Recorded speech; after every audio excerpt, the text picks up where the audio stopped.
Okey, Ika. Apa pengalaman seram Ika?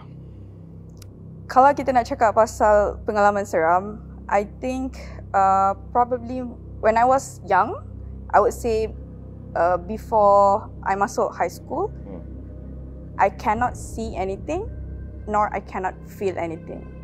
But then, bila I masuk Cannot see anything, maksudnya tak boleh tengok apa-apa entiti ataupun yes, tak boleh rasa? Yeah, I tak boleh rasa, I tak boleh nampak, I tak boleh tengok. So something that on the other side, on another world, I tak boleh tengok. I tak ada that I would say The sixth sense. Yes, the sixth sense.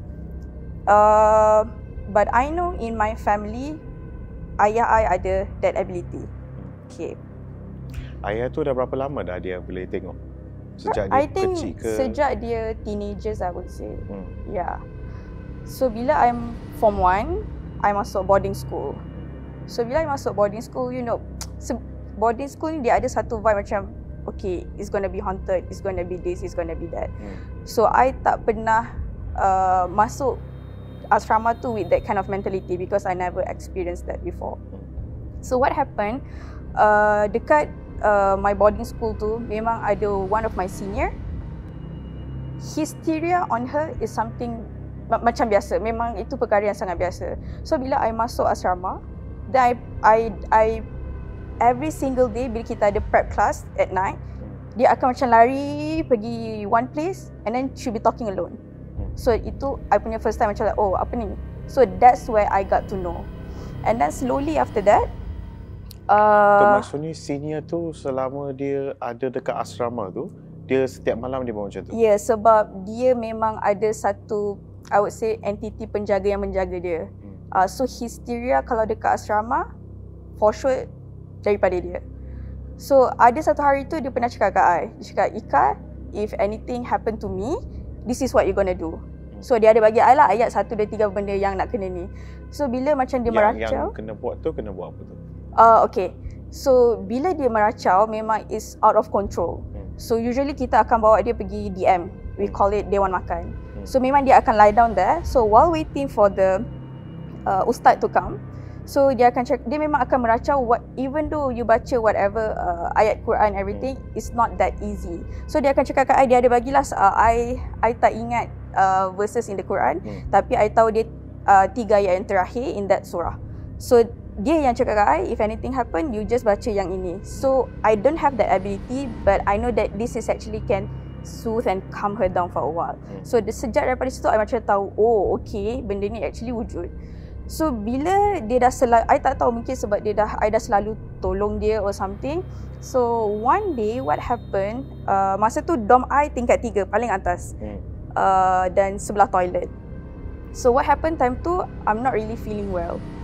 Dan hysteria pun berlaku quite frequent on that time. Tapi dia seorang je lah yang macam tu? Ya, dia seorang je. So bila satu, you know, bila kita duduk kat asrama kan, bila macam hysteria tu dia attack satu orang, but kalau orang lain dia rasa lemah, everyone also gonna affected. Yes. So tapi apa jadi? Tapi soalan saya, sebab dia dah lama stay situ and dia dapat frequent hysteria ni, tak ada siapa yang macam nak treat her ke ataupun nak bawa berubat ke, tak ada? Mungkin I tak tahu macam mana cara kenapa dia selalu hysteria. Probably juga daripada dia punya family side ke, I'm not sure, but I rasa memang family dia selalu work on it. Memang kita tahu dia memang ada that special case. So kita selalu akan macam, okay, kita tak boleh biarkan dia seorang, sebab kalau dia punya fikiran lalai, oh okay, something's gonna happen. So apa jadi satu hari tu, I tak sihat. So bila I tak sihat, kita duduk dekat kita ada satu bilik dekat hospital, dekat asrama, macam bilik sakit lah. So you just sitting there. So after I dah okay, I move balik to my dorm. So kita dekat dorm kita katil double decker.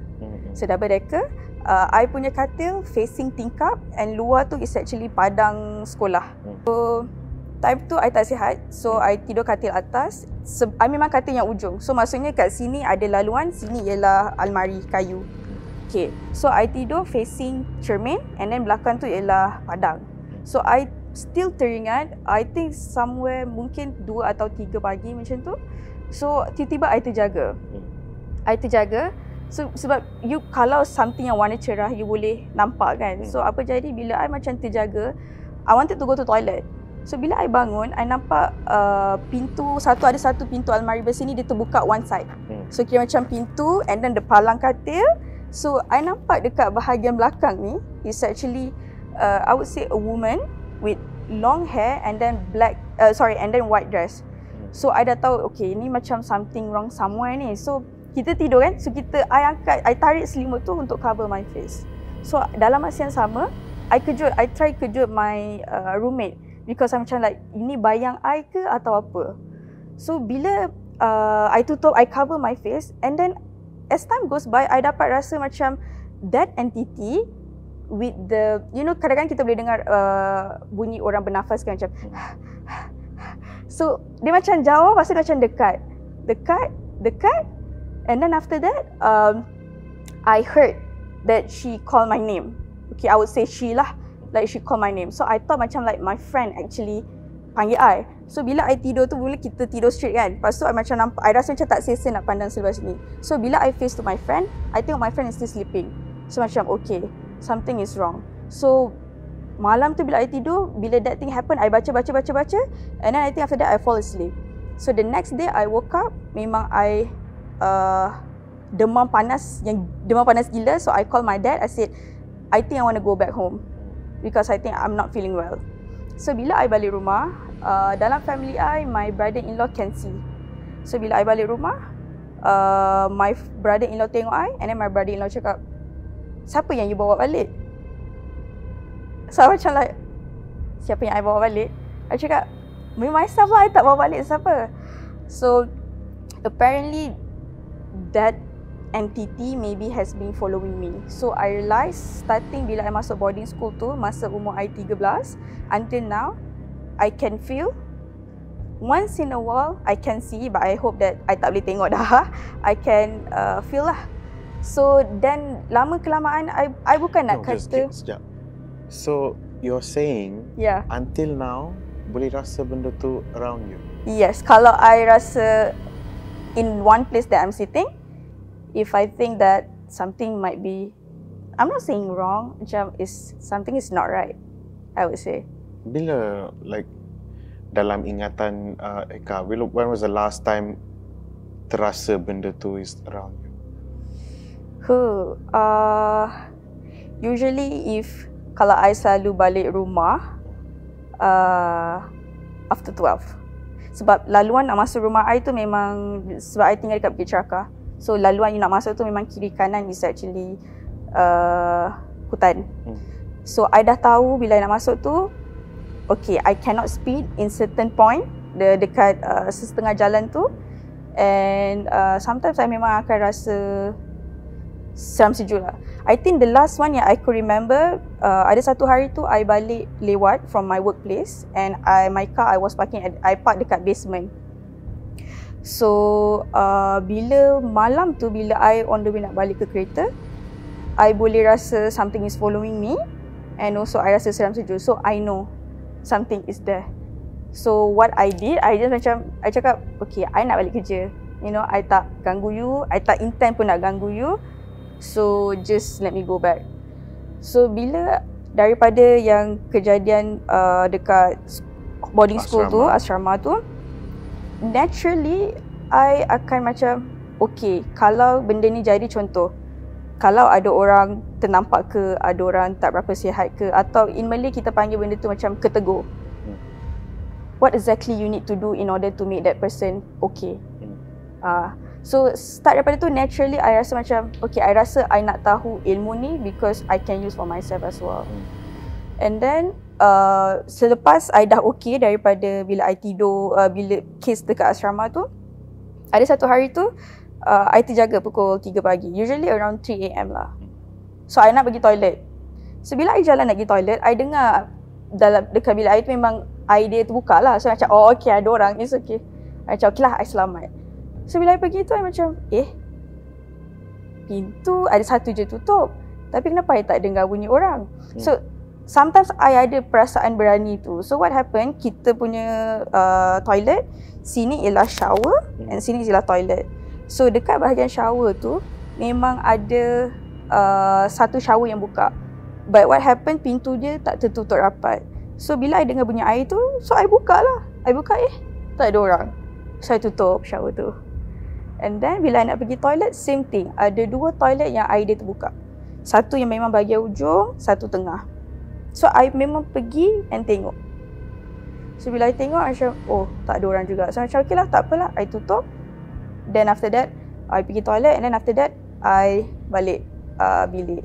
And then the next morning, I tanya dekat dorm I, ada tak siapa pergi toilet malam tadi? And they're like, no, kita tak ada pergi. So macam like, okay. So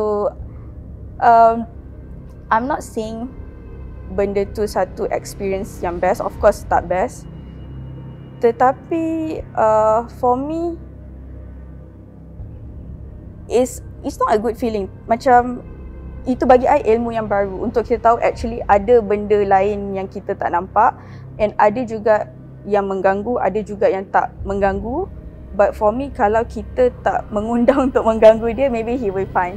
So sejak daripada tu I macam, oh benda ni actually exist. So bila kalau I ada rasa, kalau macam I pergi lepak with my friend, I would say, tak payahlah pergi situ. I macam tak payahlah pergi situ. So dia orang akan tanya macam, kenapa kita tak boleh pergi situ kan? Tapi I akan prefer bila the time is okay, then I akan cakap, kenapa kita tak boleh pergi situ. Yeah. In my family, I tak cakap benda ni perkara yang biasa, tidak.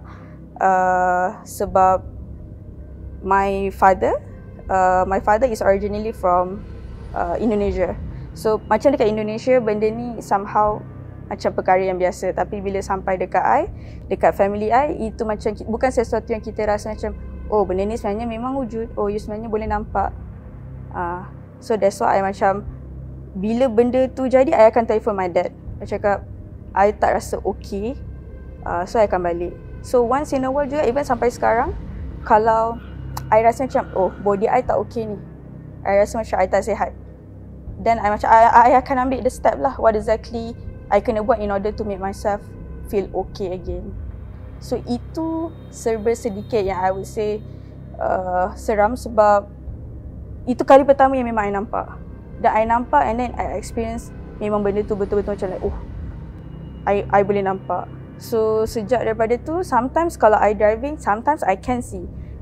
Tapi bila kali pertama yang I nampak tu, memang while you are driving, you memang cannot control.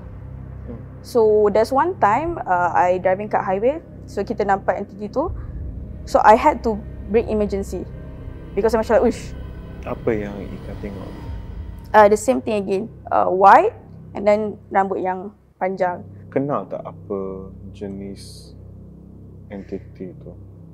I tak tahu nak cakap apa jenis entiti tu, sebab bila macam pertama kali I nampak kan, I macam tak ada macam Google, okay what's that. Sebab bagi I macam, okay kita dah tahu kewujudan dia macam tu, so maksudnya ada another creature that God created in a different shape, in a different way. Yeah, so I takkan pergi macam in depth. So kadang-kadang walaupun I macam boleh nampak, sometimes ada side I berani, sometimes ada side I macam, oh, okay tak boleh, I macam takut, tak payahlah cari pasal. Macam tu. So I would say yang paling menyeramkan is when I was 13 tahun. Lepas tu, so untuk recap balik cerita pengalaman Ika ni, 13 tahun Ika join asrama, and then terjumpa dengan senior yang selalu kena histeria and whatnot. So apa jadi kepada senior tu? Sebab masa I duduk asrama hanya 2 tahun, tingkatan 1, tingkatan 2, and then after that I keluar. Tapi I tak tahu apa yang jadi dekat senior tu, I'm not sure. Tapi yang I tahu memang parents dia tahu yang macam, okay, I akan cakap anak dia ada that speciality lah, okay. Dan diorang pun berusaha untuk mengubat dan merawat. Cumanya I tak tahu dari segi apa limitation yang dia ada. Dia pernah bagi tahu tak apa yang dia rasa ataupun apa yang dia go through? Dia pernah cakap tak senior tu? Dia pernah cakap dekat I, bila macam kadang-kadang bila kita tengah prep class, then dia akan keluar lari pergi dekat belakang semak ke, because dia kata dia nampak macam mungkin budak atau orang yang mengajak dia bermain. So dia nampak macam okay lah, jom kita main, so dia akan pergi. Dan selalunya bila dia every month bila dia go through the menses, kita memang tahu okay, we have to be precaution because tendensi untuk histeria berlaku akan terjadi. So I tak pernah tanya kat dia macam mana you boleh dapat yang ini, because I rasa macam mungkin soalan tu a bit sensitive. Tapi satu benda yang I rasa sampai sekarang memang I ingat ialah ayat yang daripada Al-Quran yang dibagi dekat I. Dia kata kalau apa-apa jadi dekat dia, kalau dia kena lagi ataupun untuk pendinding you sendiri, you amalkan surah ni. Tapi I tak boleh nak ingat, tapi dia 3 ayat yang terakhir lah. So macam like, so I rasa itu salah satu ilmu yang baru.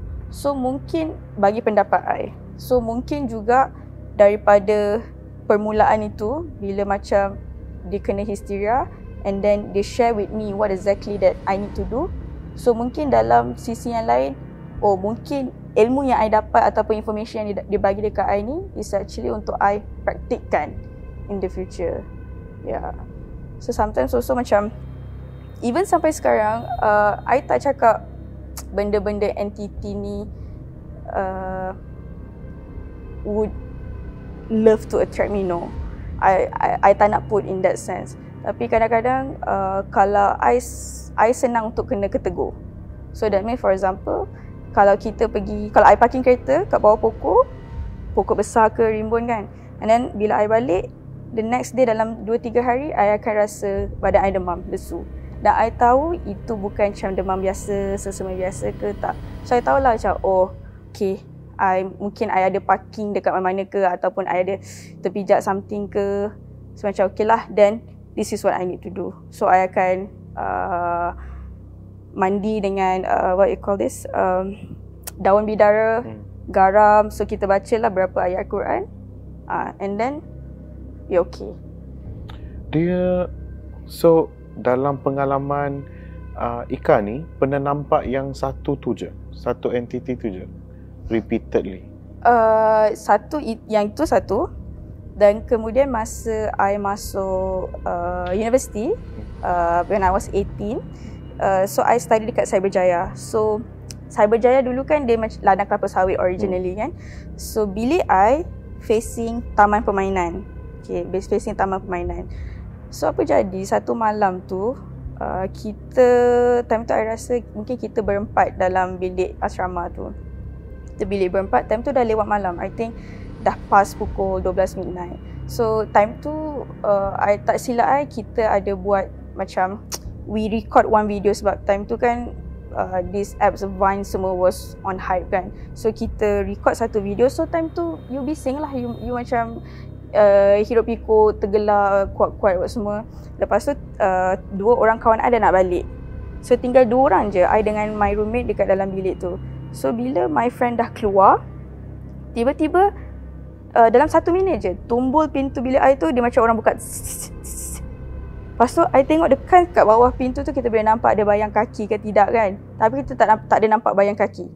So I macam kalau my friend dia ada kunci, kenapa dia tak buka? Kalau dia nak masuk, kenapa dia tak ketuk?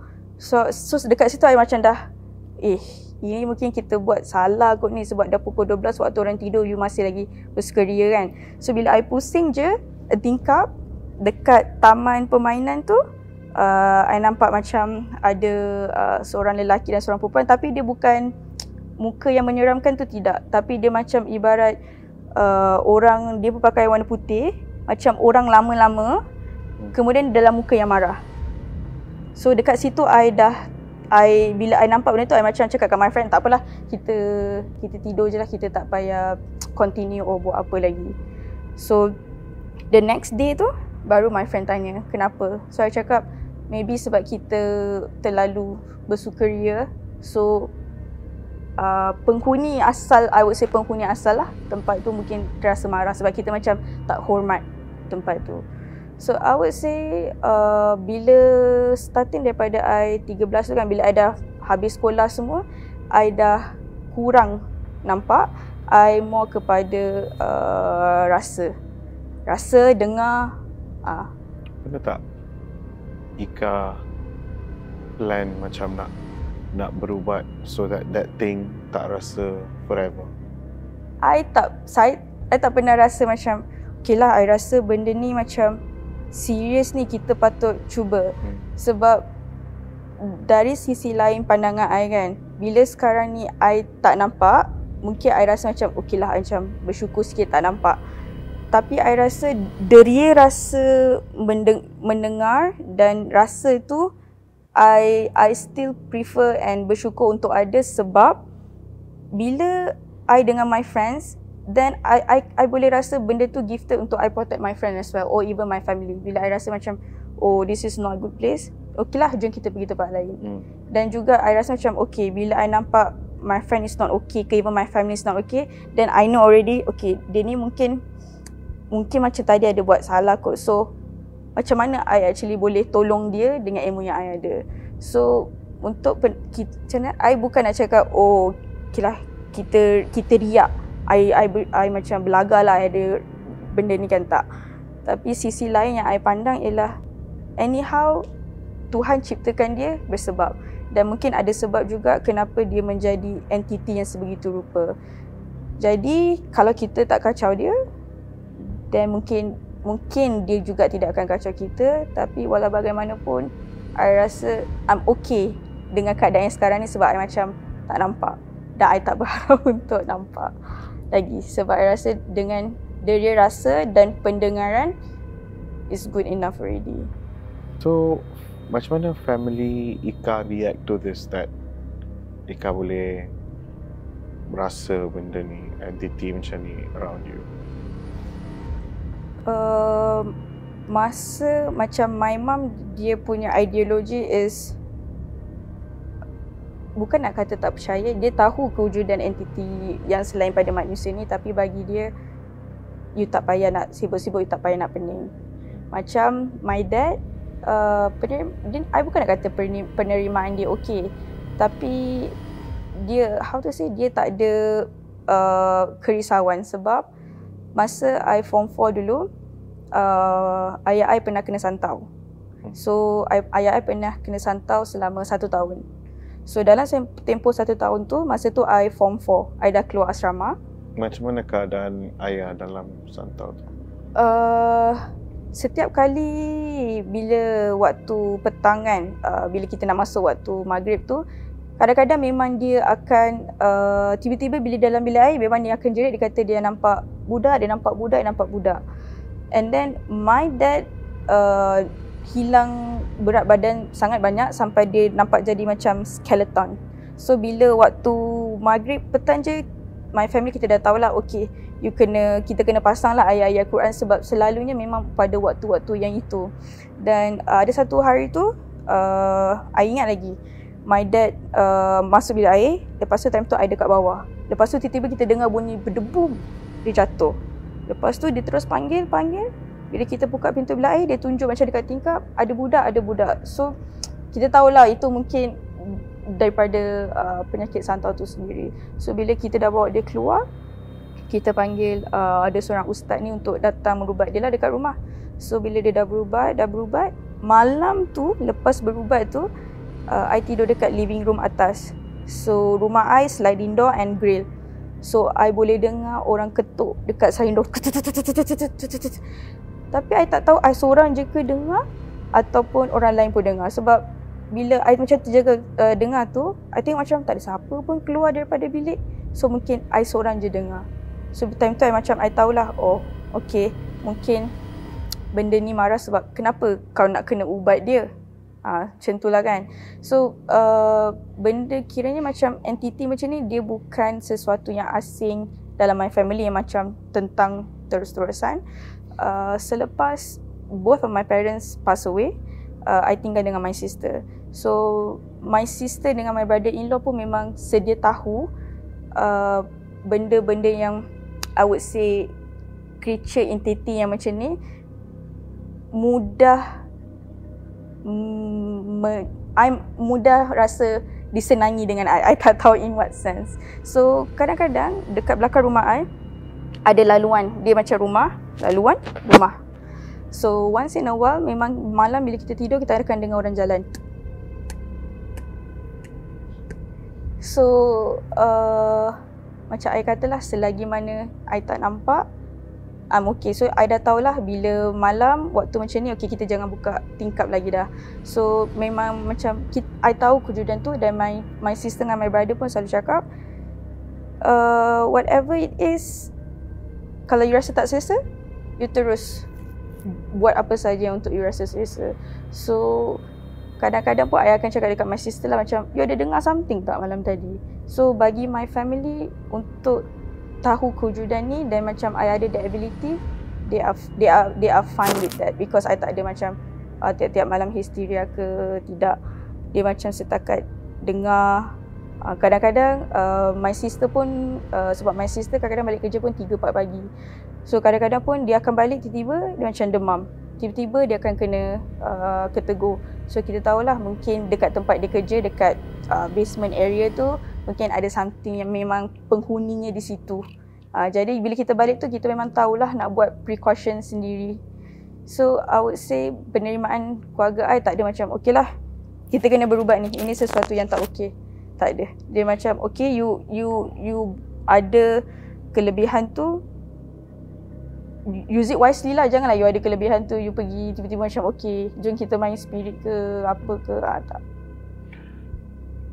Bila dalam memory Ika kan, when was the last time, kali terakhir Ika nampak something? I rasa last year, bila I driving back daripada Cyberjaya to Shah Alam. So that area, I think, I tak ingat section berapa. So memang kiri kanan you is actually pokok hutan. So I balik dah lepas pukul 12, dan I tahu tempat itu keras, dan selalunya I takkan lalu jalan tu untuk I balik. Tapi on that day, I lalu jalan tu. So memang I nampak entiti yang sama, yang berbaju putih dan berambut panjang, was flying. So macam like, I bawa kereta pasal I macam, itu bayangan I ke bukan?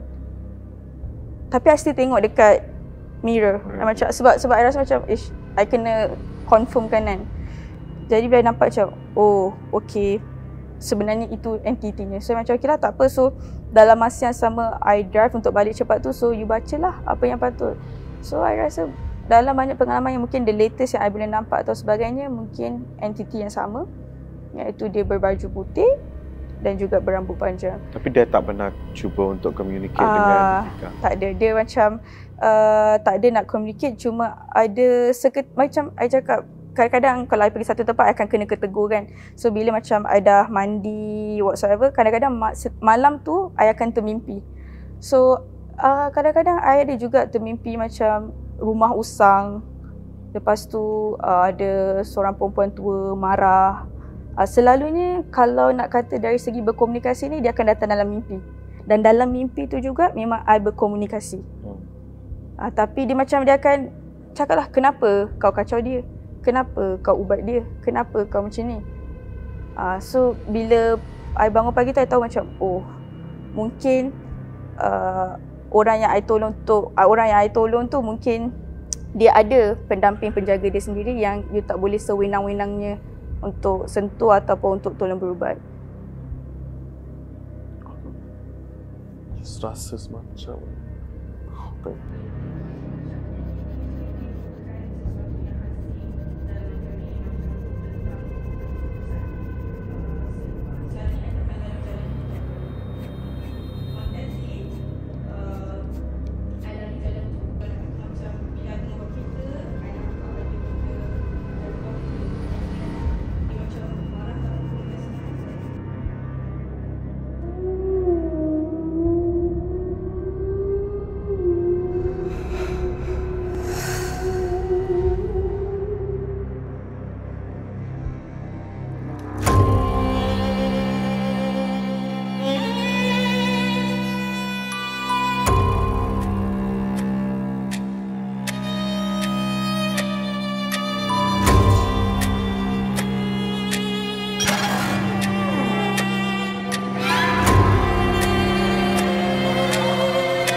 Kepo!